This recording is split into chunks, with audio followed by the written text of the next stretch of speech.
Starbound Studios starring Maggie Martinez and the Hot Seat Interview. Y ahora con ustedes, Maggie Martinez en Caliente.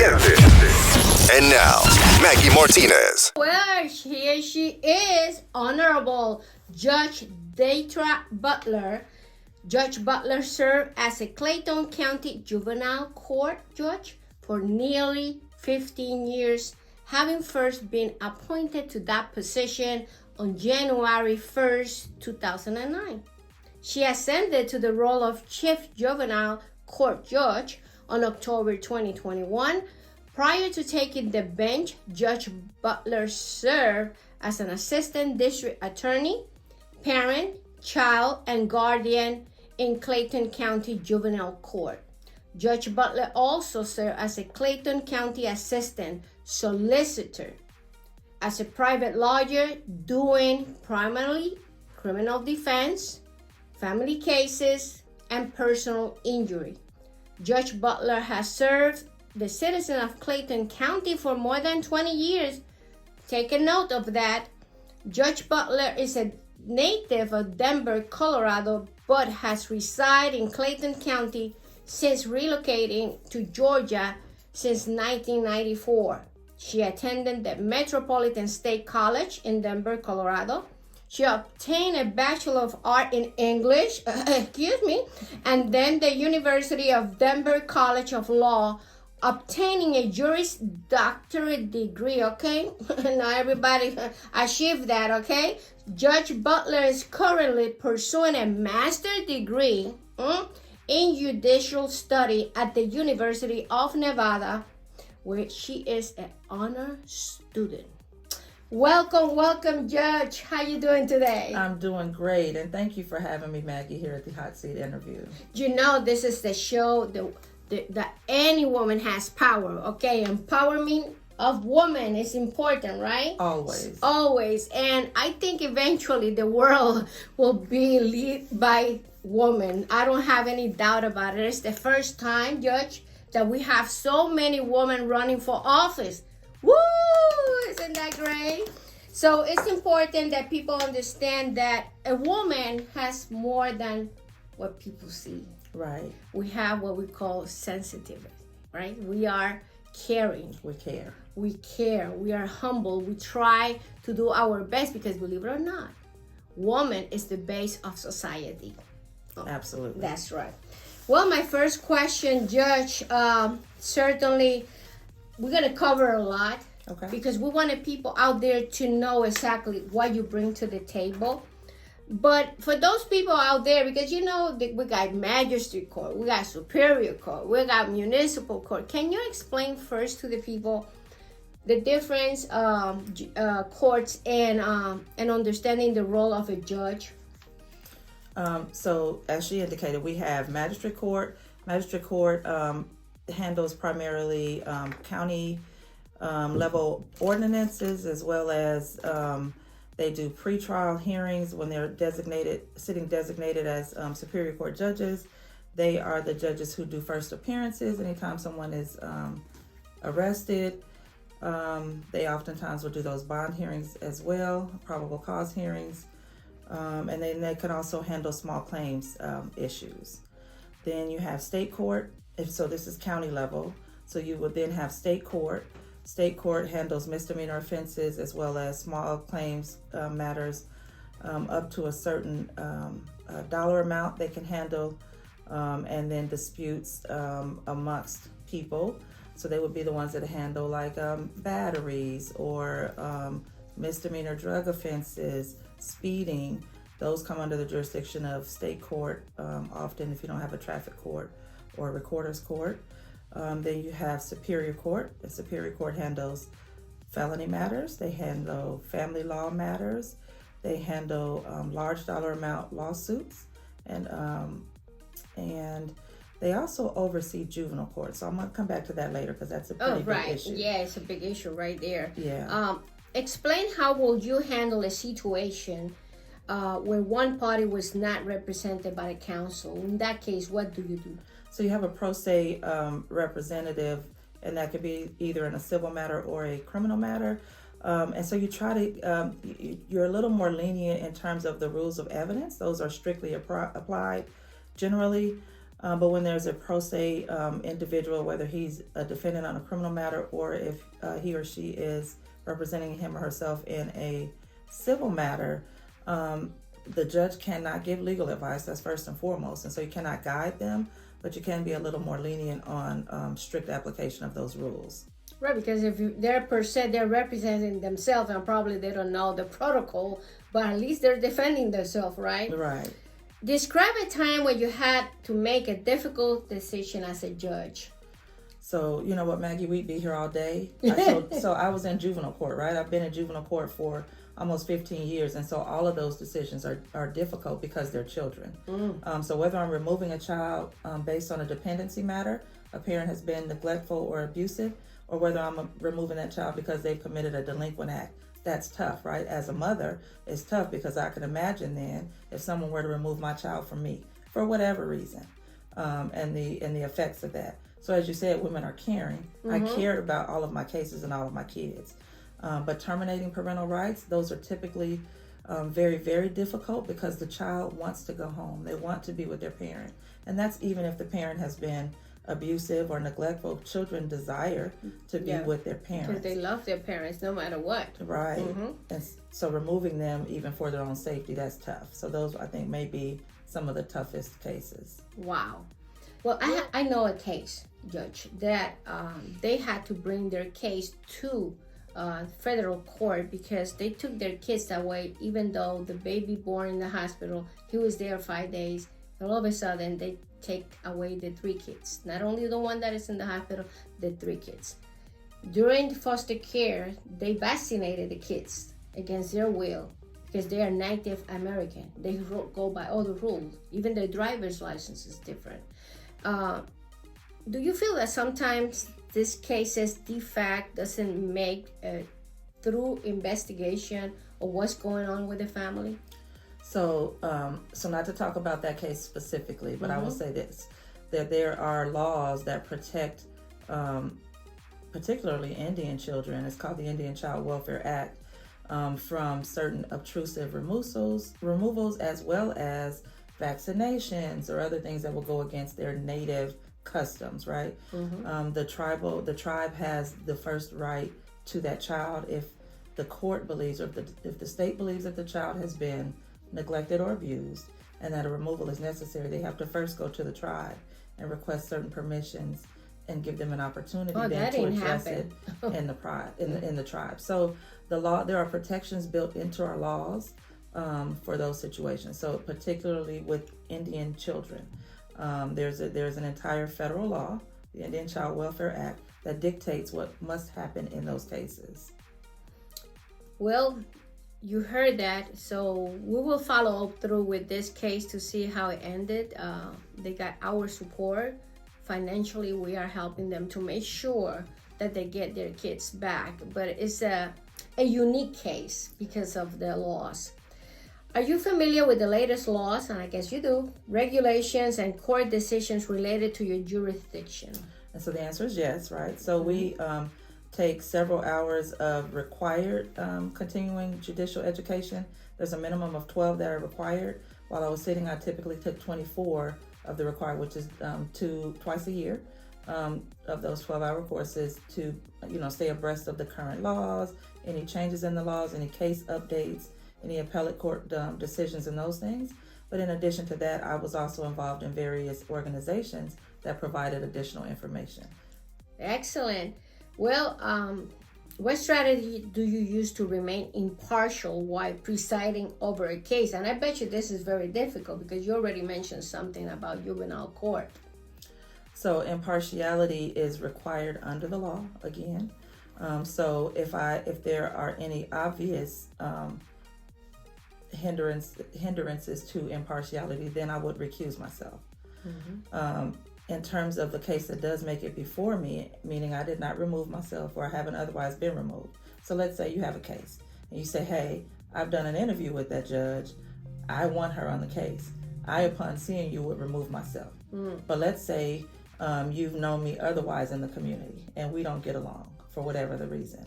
and you come, you're like, I don't want that judge. And I say, I'm staying on the case. I'm going to stay on here. I'm going to show that Maggie who's boss, right? Then you would say, no, judge, I want you to recuse yourself. And then that has to go before another judge for a hearing. I don't get to make that decision. I don't get to participate in the hearing or any of that. So those safeguards are built into the law, so that I'm not sitting on a case with someone that I know or someone that I don't like. All those things. Those are safeguards built into the law. Whether or not every judge follows them, that's a different thing, but the safeguards exist. In terms of me, I would remove myself, right? If there's any chance that I could, or any actual impartiality, or even the appearance of impartiality, then I would remove myself. Ooh, you see, we learn something new every day. I didn't know that, Judge. You see, very good. Now, in this show, we always make one hot question that is not in the questions that we provide our clients or customer, or in this case, a guest. What do you offer that your opponent doesn't offer to be the next superior court judge? And you can look at the camera and tell those people out there. Okay, so what I offer is a wealth of knowledge. And so I've been a judge, as I said, for nearly 15 years. My opponent has only been on the bench for a total of 8. I was here when he came. But apart from that, Superior Court oversees juvenile court. And our current court doesn't have anyone who is well-versed in juvenile matters. And so we need, as overseers of what happens in juvenile court, we need someone on that court who is trained, someone who understands the juvenile court laws, as in ICWA, which you just asked about, and other intricacies of that law. Juvenile court, the juvenile code, is different than the regular code. The criminal statutes are the same. However, the application of those things are the same. The purposes of are different. The purposes of the courts are different. Juvenile court acts to treat, rehabilitate, and supervise, versus when you get to adult court, it is strictly retribution, right, for your action. So there are different purposes. And when you have someone in superior court who does not understand what happens in juvenile court, but wants to take over that court, then our children lose. So what I bring is someone who knows and cares about our children, who understands the laws relating to superior court as well as juvenile court, and someone then who could look out for our future, which is our children.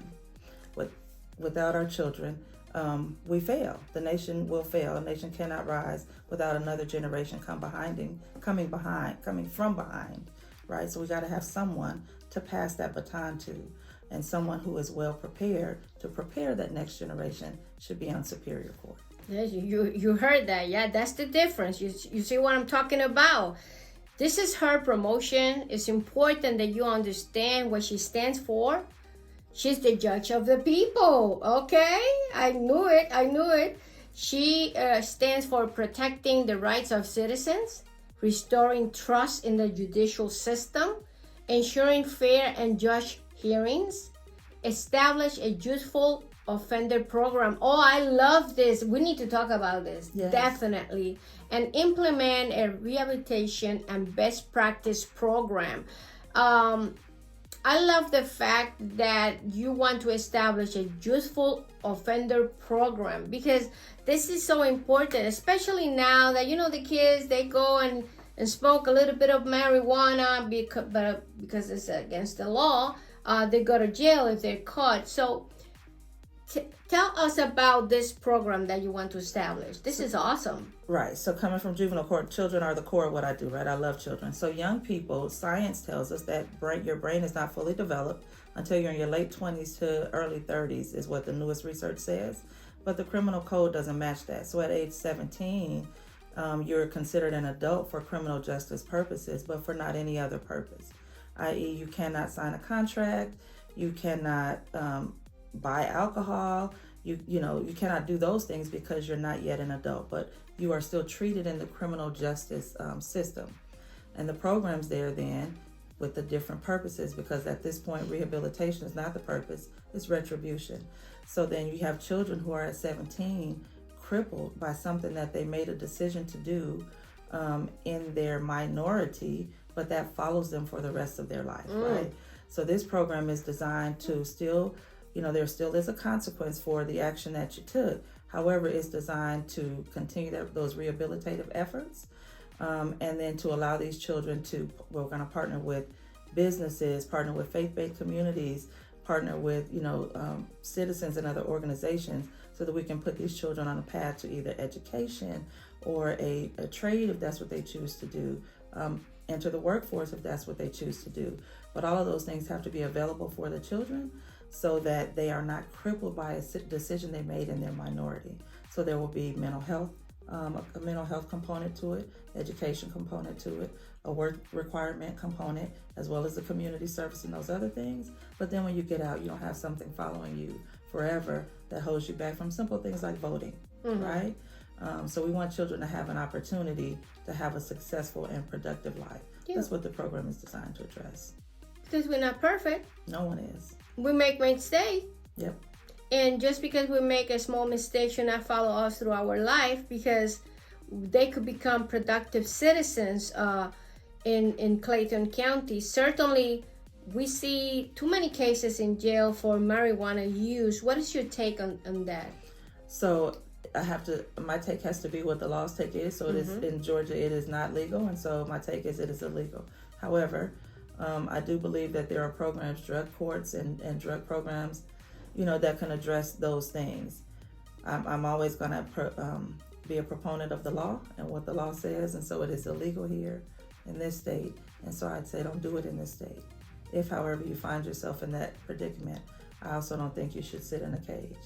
So many of the cities in this state and municipalities have decriminalized marijuana, meaning you don't go to jail for it, but you still pay that fine, right? There are other things, but you're not sitting in jail. I think that our jails are overcrowded as they are, and that some of these minor offenses can have other alternatives other than incarceration. Talking about jails in Clayton County, but we're not going to get into that because I know Judge Deitra Butler has nothing to do with that, but certainly we have to do something with the jails here in Clayton County. In terms of how do you manage cases involving complex legal issues or multiple parties? So if I understand your question correctly, how would I handle that case? Yeah, how you manage those cases? How would I manage? So the issues. So you have to break something down to its most basic level first, and then work your way up from there and making your determination. But research is always critical. So you have to have good people on your team as well. So I would have, of course, competent legal assistance. Yeah, I bet you it's a lot. It's not as simple as it looks. It's never as easy as it looks. We see the judge sitting over there, on the stand, but we don't know the complexity that goes behind the scene in order for a judge to evaluate and then make a final decision. That is correct. Yeah, so it's important. And by the way, we have to mention those businesses out there. Judge Butler wants to establish that youth offender program, so we need money. We talk a lot about society. We talk a lot about all the problems that we confront. But when it comes to putting a little bit of our money to help programs like this, we don't do it and we don't think it's important. So people out there, when Judge Butler gets elected now, May 21st, make sure that you call her and make sure that you bring the money so we could do a program like this. I think it's a great thing to do here in Clayton County. Must need it because right now we don't have it. We don't. We have too many young people sitting in jails. And then we could work this also with the police department, the sheriff, and like a comprehensive plan in order to make it happen. Absolutely. Partner with all of the county agencies who are interacting with our, youthful offenders. In the case of a Superior Court judge, do you deal with witnesses and jurors? In terms of impaneling the jury, right? So the judge does do the instructions, and the judge is the one who issues the subpoenas and calls those witnesses in. But most of the dealing with is done by the attorneys. The judge kind of acts as, in terms of the courtroom, the judge is kind of the referee, right? You have to keep order. That's our role, right? If you come in the courtroom and everybody's just talking and doing what they want, then the judge isn't doing his or her job. So it's our role to keep order and to call a witness, make sure they're answering the questions, making sure that the jurors are staying alert and that they're paying attention, that they're unbiased. I think that's a big thing. And I know people hate serving on juries. I understand that. It wasn't my favorite activity either, right? I don't hate doing it, but I don't know why they call me so many times. Okay, we have almost 300,000 inhabitants, people that live in Clayton County. Why they keep calling me? I don't know. Because you're impartial. We like your impartiality. Oh my God. Well, I like the money though when they pay me. So, how do you approach writing opinions and judgment for cases? Same thing. So I do my research. So the attorneys will give you the cases that they think support their side. I take both of that, but in addition, I do my own research to see what the case law is. Of course, I look at the code, and then I begin to draft the opinion. Oftentimes, you'll have a law clerk who will also do a lot of the research for you. Okay. And will give you briefs. You take it from there, and then you base. So if it's not a jury case. If it's a jury case, they've made that decision and you're just issuing an order. But if it's a bench trial, then that's how I would approach it with research. So you see the difference? A trial with jurors is different than a bench trial. So it's important we don't understand all this because today I'm learning a lot. Let me tell you.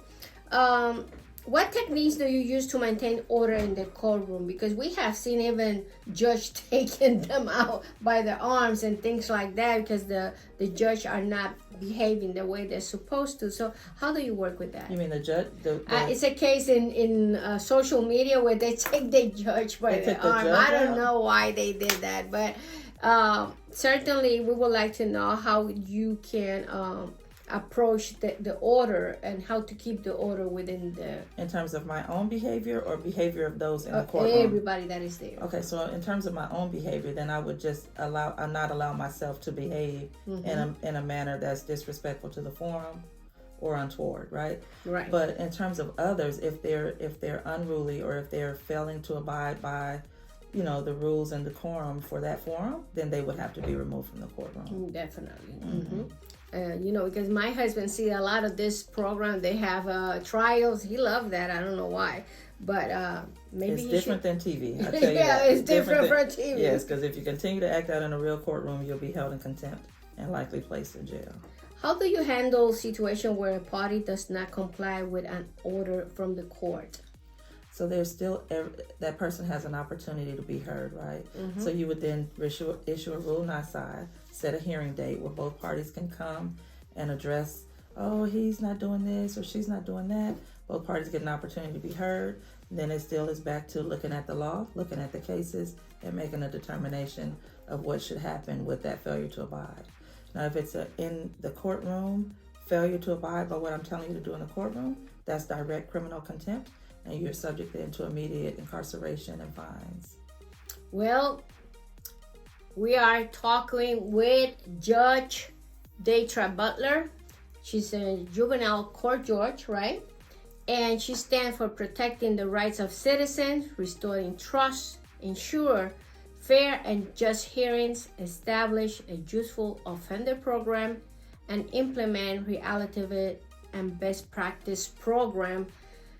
Judge Butler, look at that camera and tell people why they should vote for you. You should vote for me because I am the one candidate who understands that children matter.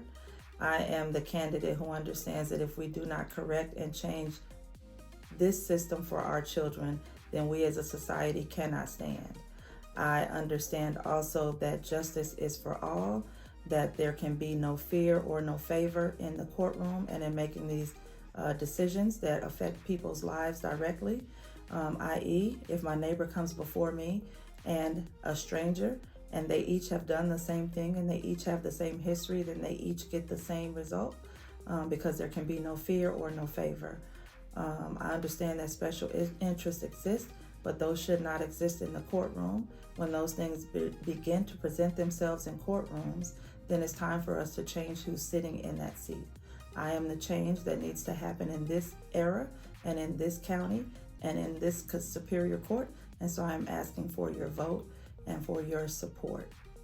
Where can people reach you? I can be reached at www.judgebutler.com as well as elect Judge Deitra Butler on both Facebook and Instagram. If you go to any of those places, there's also a phone number. If you call that phone, either myself or one of my campaign managers or committee members, we'll answer that phone. If we do not answer, we'll call back within 28 to 48 hours.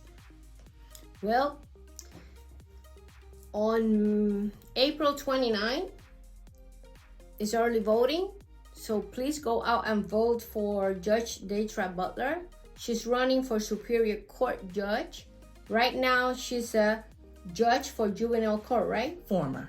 I left in July. She left in July. Okay, Yes. So it's important that you go out and vote. Don't leave it for the last minute, okay? Make sure you vote between April 29 and May 17, and then the last day to vote is May 21st. So make sure you go ahead of time, because it's much easier to vote than to wait in long lines. It's your responsibility to check your voting status. So go to the Secretary of State under the election tab and check your voting status. Remember, if you did not vote in the last two presidential election, you are purged out of the list. So it's very, very important that you check that you are registered to vote, and that way you could vote for Judge Deitra Butler. So thank you, Judge, for coming to the show. Thank you so much for having me. I Thank enjoyed you. it. Well, this is Maggie Martinez, the Hot Seat Interview. Until next time.